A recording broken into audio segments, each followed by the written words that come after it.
जय श्री कृष्ण दोस्तों। हम अपनी क्लबिंग ऑफ इनकम के चैप्टर को कंटिन्यू करते हैं और इसको ख़त्म करेंगे। क्या है आज का टॉपिक देख लेते हैं। When an individual is assessable in respect of income from assets other than a house property transfer to spouse. House property के अलावा कोई एसेट आपने अपने स्पाउस को ट्रांसफ़र कर दिया तो उससे होने वाले इनकम आपके हाथ में एसेसिबल होगा। एसेसिबल मतलब टैक्स कर देंगे, आपके हाथ में टैक्स कर देंगे। वो कब होगा?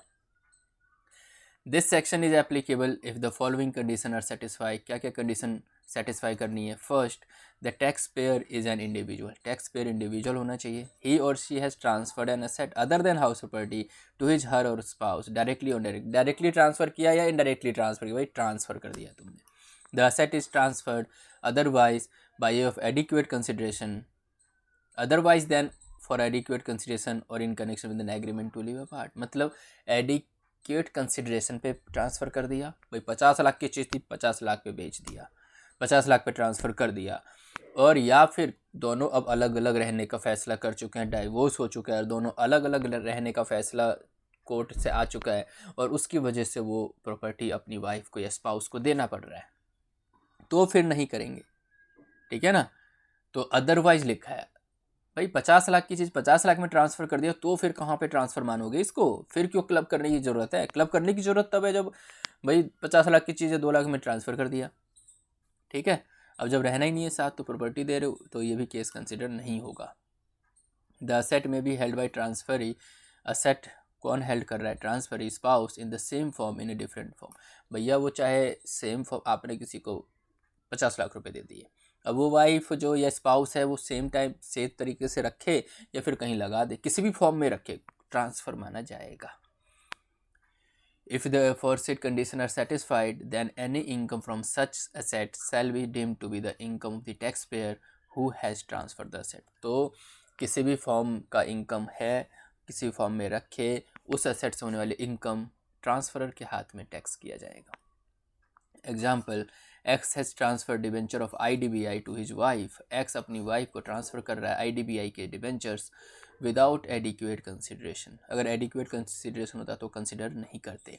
Interest income of this debenture will be included in the income of X. जो इंटरेस्ट इनकम होगा वो एक्स के इनकम मानी जाएगी। Note, if a house property is transferred, house property transferred हुआ and the above noted condition are satisfied, then the transferor is deemed as owner of property and income will be treated as income of the transferor under section 27(1)। अगर transfer किया है, अगर हम ये section में देखा है ना कि अदर देन हाउस प्रॉपर्टी, अगर हाउस प्रॉपर्टी ट्रांसफ़र करते तो डीम्ड ओनर मिस्टर एक्स को ही मानते और फिर उसकी जो इनकम है वो 27(1) में इनकम फ्रॉम हाउस प्रॉपर्टी में चली जाती। Now second, indirect transfer. Indirect transfer क्या है? इफ़ द टू और more transfer are interconnected and the part of the same transaction the aforesaid rule of clubbing is applicable. मतलब दो और दो से ज़्यादा जो ट्रांसफ़र हो रहे हैं एक दूसरे से कनेक्टेड है। For instance, if X gift ₹20,000 to Mrs Y, X Mrs Y को 20,000 गिफ्ट दे रहा है और वाई जो है वो 20,000 की प्रॉपर्टी या जो 20,000 है वो मिसिज एक्स को दे रहा है। मतलब वो उसकी वाइफ को दे रहा है, वो उसकी वाइफ को दे रहा है, दूसरे दोनों का कनेक्शन है। Would be indirect transfer. इसको इनडायरेक्ट ट्रांसफ़र माना जाएगा without consideration by X to Mrs X और वाई टू मिसिज वाई। तो ये मान लिया जाएगा तुमने अपनी अपनी वाइफ को बिना कंसिडरेशन के ट्रांसफ़र कर दिया है। आगे चलते हैं। 12.6। ओ भाई छोड़ दो यार मोबाइल चलाना। अबे भाई क्यों देख रहे हो तुम लोग भी मोबाइल में? When an individual is accessible in respect of income from assets transfer to son's wife। जब ट्रांसफ़र सन्स की वाइफ को, बेटे की वाइफ को अगर किया जा रहा है तो कैसे, कौन कौन सी केसेस सेटिस्फाई करनी होंगी? टैक्स पेयर इंडिविजुअल होना चाहिए। ही और she has transferred an asset after May 31, 1973 to his or her son's wife directly or indirectly। The asset is transferred otherwise than by adequate consideration में अगर transfer किया तो फिर बात नहीं आएगी ना क्लबिंग की। आपने 50 लाख की चीज़ 50 लाख में ट्रांसफ़र कर दिया, चाहे अपनी स्पाउस को या फिर सन्स वाइफ हो, तो फिर क्लबिंग की बात नहीं आएगी। द असेट में be held by the transfer in the same form और डिफरेंट फॉर्म। उस असेट को जो सन्स की वाइफ है वो सेम फॉर्म में रखे या फिर अदर फॉर्म में कर दे, कहीं इन्वेस्टमेंट कर दे, कोई फ़र्क नहीं पड़ता। If the aforesaid conditions are satisfied, then any income from such asset shall be deemed to be the income of the taxpayer who has transferred the asset. जिसने भी asset transfer किया है उसकी income मान ली जाएगी. Now example से देख लेते हैं. X has transferred a bank deposit of 20,000 in favor of his son's wife without adequate consideration. तो इस बैंक डिपॉजिट पर जो इंटरेस्ट है, इंटरेस्ट ऑन दिस डिपॉजिट, वो एक्स की मानी जाएगी, ना कि सन्स की वाइफ की. अब आगे बढ़ते हैं. 12.7 When an individual is assessable in respect of income from asset transfer to a person for the benefit of spouse. आपने किसी दूसरे व्यक्ति को असेट ट्रांसफर कर दिया अपनी स्पाउस की बेनिफिट के लिए. स्पाउस हस्बैंड भी और वाइफ कोई भी हो सकता है, ठीक है ना. तो फिर इसमें क्या क्या कंडीशन सेटिस्फाई करनी होगी. द टैक्स पेयर इंडिविजुअल होना चाहिए. ट्रांसफ़र किया ऐसे व्यक्ति को या ऐसे एओपी को डायरेक्टली या इनडायरेक्टली जिसका बेनिफिट उसके स्पाउस को होने वाला है. The asset is transfer otherwise और एडिक्वेट, बिना एडिक्वेट कंसिडरेशन के ट्रांसफ़र कर दिया आपने. घिसी पिटी चीज़ें, बार बार एक ही चीज़ आ रही हैं.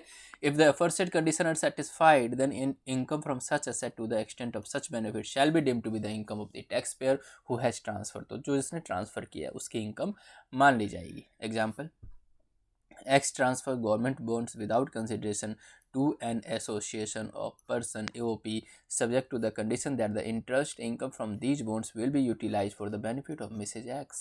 जो इसका जो इंटरेस्ट इनकम है वो मिसेज एक्स की बेनिफिट के लिए होगा. तो ऐसे इंटरेस्ट को इनकम में ऐड कर देंगे, एक्स की इनकम मान ली जाएगी. Now 12.8 When an individual is assessable in respect of income from asset transfer to a person for the benefit of son's wife. अब किसी दूसरे व्यक्ति को अपने बेटे की वाइफ के बेनिफिट के लिए आपने ट्रांसफ़र कर दिया तो ये पढ़ने की ज़रूरत नहीं है, सेम चीज़ है, वो आपकी इनकम मान ली जाएगी. एग्जांपल से कर लेते हैं. X transfers an undertaking to an association of person subject to the condition that out of annual income 5 lakh a sum of rupees 1 lakh shall be utilized for the benefit of daughter in law. तो ये जो 1 लाख है ना, जो आपकी daughter in law के लिए benefit में यूज होगा, वो 1 लाख एक्स के उसमें ऐड कर देंगे, क्लबिंग हो जाएगी. आगे है 12.9 When an individual is assessable in respect of income of his minor child. Minor child की इनकम कब आपकी इनकम में ऐड कर दिया जाएगा. All income which arises or accrues to the minor child. ये जो देखते हैं आप टीवी शोज़ में, जितने भी बच्चे आते हैं छोटे छोटे, अगर उनकी कोई इनकम हो जाती है तो उनके मदर या फादर में की इनकम में क्लब कर दिया जाएगा. All income which arises or accrues to the minor child shall be included in the income of his parent. Further, the income of minor will be included in the income of that parent whose total income is greater. माँ बाप में से उसी की income में add किया जाएगा जिसकी इनकम इस बच्चे की इनकम को छोड़ के ज़्यादा है. माँ में या बाप में जिसकी ज़्यादा है उसके साथ इस बच्चे की इनकम को क्लब कर देंगे. एक सेकेंड, कोई एग्जांपल देख लेते हैं. Note, A is minor child of X and Mrs X. A minor child है एक्स और मिसेज एक्स का. 19-20 के प्रीवियस ईयर में ए ने कमाए कितने, 2500 रुपये. ड्यूरिंग द प्रीवियस ईयर 19-20 में एक्स की जो higher than the Mrs X की जो इनकम है मिसेज एक्स से ज़्यादा है. कंसिक्वेंटली इनकम जो है वो ए की जो इनकम है वो एक्स में क्लब कर दिए जाएगा. ठीक है. तो in the subsequent year income A will be include the income X even if the Mrs X is higher than. अगले साल में चाहे मिसेज एक्स की हायर इनकम हो जाए फिर भी एक्स के साथ ही क्लब होता रहेगा. हाउएवर, एक एक्सेप्शन है. अगर अगले साल में असेसिंग ऑफिसर को ऐसा लग जाता है कि नहीं इसके साथ क्लब नहीं होनी चाहिए, उसके साथ होनी चाहिए, तो वो कर सकते हैं. Now second, where the marriage of the parents does not subsist. अगर पेरेंट्स की शादी अब नहीं रही, माँ बाप अलग हो चुके हैं, the income of minor will be includable in the income of that parent who maintains the minor child in the relevant previous. जिस माँ बाप में से माँ ने अगर बच्चे को मेंटेन किया तो माँ की इनकम में क्लब हो जाएगा, फिर बाप ने रखा तो बाप की इनकम में क्लब हो जाएगा. The minor income in case of both the parents are not alive. अगर माँ बाप ही जिंदा नहीं है वो तो उसकी income can not be assessed in the hands of grand parents. दादा दादी के हाथ में नहीं करेंगे और किसी रिलेटिव के or any other relative cannot be assessed or even in the hands of minor. Minor के हैंड में भी टैक्स नहीं होगा. अब है when clubbing is not attracted under section 64(1)(a. कब क्लबिंग अट्रैक्ट नहीं होगा income of minor child suffering from any disability of the specified nature specified under section 80U में बहुत सारी ऐसी बीमारियां बताई गई हैं कि अगर उस बीमारियों से डिसेबिलिटी है बच्चा तो उसकी इनकम क्लब नहीं होगी।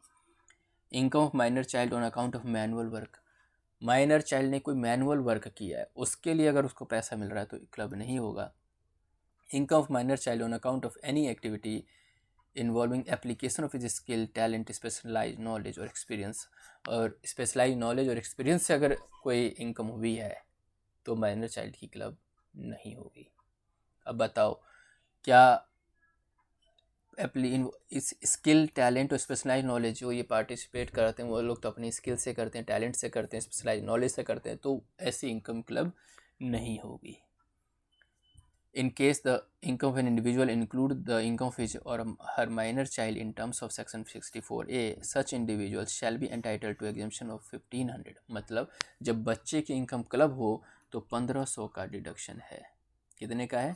1500 का डिडक्शन आप याद रख सकते हैं। अब दोस्तों अब हमारे मिसलेनियस पॉइंट शुरू हो चुके हैं। मिसलेनियस पॉइंट्स देख लेते हैं। First, income from accretion of property transferred और accumulated income of such property. मतलब एक्यूमुलेट इनकम हुई है किसी प्रॉपर्टी से भी। In the first cases income arising to the transferee from the property transferred is taxable in the hand of transferor. Income arising to the transferee from the accretion of such property from accumulation income of such property, however, not includable in the total income of transferor। accreted income transfer की income में include नहीं करेंगे। जैसे कि X transfer a sum of rupees 5 lakh to his wife without any consideration। X ने अपनी wife को 5 लाख दे दिए बिना कंसिडरेशन के। मिसेज X ने इस 5 लाख को बैंक में डिपॉजिट कर दिया, बैंक से उसको इंटरेस्ट मिल गया। मिसेज X ने फिर उस इंटरेस्ट की इनकम से हाउस खरीद लिया है उस इंटरेस्ट इनकम से। देन रेंटल इनकम जो उस हाउस से हो रही है ना, Mrs X is taxable in her hands, वो रेंटल इनकम एक्स के हैंड में नहीं होगा। मतलब 5 लाख वाइफ को दिया, उससे होने वाली इंटरेस्ट इनकम तो एक्स के हाथ में चला जाएगा, लेकिन उस इंटरेस्ट को वो इकट्ठा करती रही उसकी वाइफ ने कोई एक प्रॉपर्टी खरीद ली, उस प्रॉपर्टी से होने वाली जो रेंटल इनकम है वो एक्स के हाथ में नहीं, वो उसकी वाइफ के हाथ में। एक्रीकेटेड इनकम से होने वाली जो इनकम है वो वाइफ के हाथ में ही टैक्सेबल होगा। ये एक अच्छा पॉइंट था। क्या नेगेटिव इनकम भी क्लब्ड? अगर किसी की नेगेटिव इनकम है क्या वो भी क्लब होगी? If income is negative and clubbing provision are applicable then negative income would be clubbed. तो नेगेटिव इनकम भी क्लब्ड होगा। एग्जाम्पल, एक्स ने ट्रांसफ़र किए 1 लाख रुपए, उसकी वाइफ ने 1 लाख रुपए इन्वेस्ट कर दिया, और उस 1 लाख रुपए जो इन्वेस्ट किया है उसकी वजह से उसको लॉस हो गया 30,000 का, तो ये जो लॉस है वो भी क्लब हो जाएगा। तो लॉस है वो भी क्लब हो जाएगा। Now third, head of income under which the clubbed income will be included. कुछ ऐसे हेड ऑफ इनकम है जो मतलब जिस हेड की इनकम है ना उसी हेड में क्लब होगा। In such case first the income has to be computed in the hands of actual recipient. पहले एक्चुअल रिसिपिएंट के हाथ में उसकी कंप्यूटेशन होगी, उसी हेड में होगी, फिर वही हेड चाहे पॉजिटिव हो या नेगेटिव उसी हेड में सेम क्लबिंग होगी। अगर मान लेते हैं वाइफ की रेंटल इनकम हुई है ना, तो वही rental income income of house property club होगी हस्बैंड की, अगर क्लबिंग प्रोविजन है। In the last step deduction under section 80C 80U will be given to the person in whose hand income is club. जिसकी हाथ में income club हुई है उसको 80C से 80U की डिडक्शन मिल जाएगी। Now clubbing provisions are applicable even if these are beneficial to the SSC. अगर एसएससी को बेनिफिट भी हो रहा है ना क्लबिंग की वजह से तो भी एप्लीकेबल रहेगा। ऐसा नहीं कि भाई टैक्स ऐसा बना दिया कि एसएससी को बेनिफिट नहीं होना चाहिए, नहीं, बेनिफिट हो रहा है तो भी क्लबिंग होगी। तो इस तरीके से हमने ये चैप्टर फिनिश किया है। आप इसके जैसे पहला ही क्वेश्चन है, what are the provisions clubbing of income in respect of income of minor child. Minor child के प्रोविजन बता दो भाई, कब कब प्रोविजन क्लबिंग होंगे कब नहीं होंगे, वही लिखना है बस। What are the provision of clubbing of income in respect of remuneration of spouse की रेम्यूनरेशन कब क्लब होती है। तो इस तरीके से हमने एक छोटा सा चैप्टर फिनिश किया है क्लबिंग ऑफ इनकम का। आई होप दोस्तों ये चैप्टर आपको समझ में आया होगा, और अगर कोई क्वेरी है तो प्लीज़ कमेंट बॉक्स में ज़रूर बताइए। तो मिलते हैं नेक्स्ट लेक्चर में एक नए चैप्टर के साथ, और आपका नया चैप्टर रहने वाला है lesson number 13 set of and carry forward of losses. तो दोस्तों मिलते हैं नेक्स्ट लेक्चर में, तब तक के लिए गुड बाय फ्रेंड्स।